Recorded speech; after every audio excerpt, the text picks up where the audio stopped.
Эфирда Татарстан яңалыклары чираттагы хәбәрләргә күчәбез. Яңа басылып чыккан басмаларны укучыга тәкъдим итү матур гадәткә әйләнде. Татмедиа бинасында күренекле халык язучысы Габдулла Тукай исемендәге дәүләт премиясе иясе Вахит Имамовның «Кәнәфи һәм ерактагы якын туганнар» дип исемләнгән китаплары тәкъдим ителде. Вахит Имамовның «Кәнәфи» дип аталган китабында урын алган язмада узган гасырның 90-нчы еллары чагыла. Автор сүз көче аша үзгәртеп кору елларында башбаштаклык, әхлаки тотнаксызлык кебек сыйфатларны укучы күңеленә җиткерә. Бурычы хәзерге заман язучысының аны бүгенге шартларга яраклаштырып, шушы кешенең холкын күрсәтү, тасвирлау. Һәм әлбәттә уларның өчен кешенең күңеленә гауаз кебек, ягъни мәрҗән эзләүче, суга чумучы кебек, аннан кеше күңеленнән шушы мәрҗәннәрне эзләргә тиеш. Һәм Вахит Имамовның осталыгы ул менә шушы кешенең кире сыйфатларын бик тиз күреп алып, аны гомумиләштереп безгә тәкъдим итә. «Кәнәфи» Казан утлары китапханәсе сериясендә басылган 26-нчы кисә китабы. Bu татар матбуатында булмаган феномен. 71 мең тираж белән чыкты бу.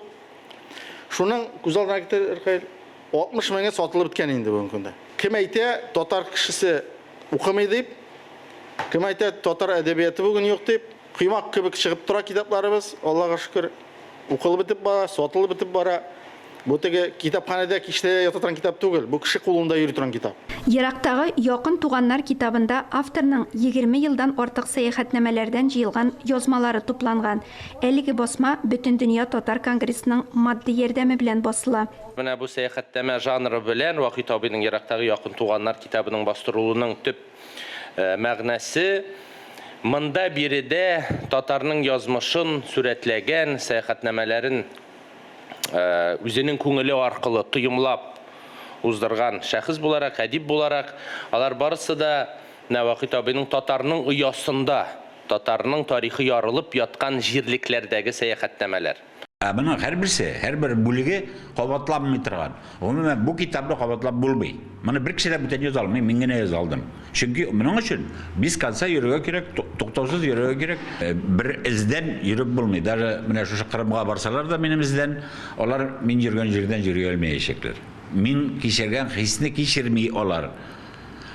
Минем күгүк сызламый алар мәсәлән шулык Әмәтхан Солтан өчен. Вахит Имамов ерактагы якын туганнар китабы аша җир шары Россия буйлап сибелгән милләттәшләрне берләштерә. Ләйлә Зайнуллина, Даниил Жданов, Татарстан яңалыклары.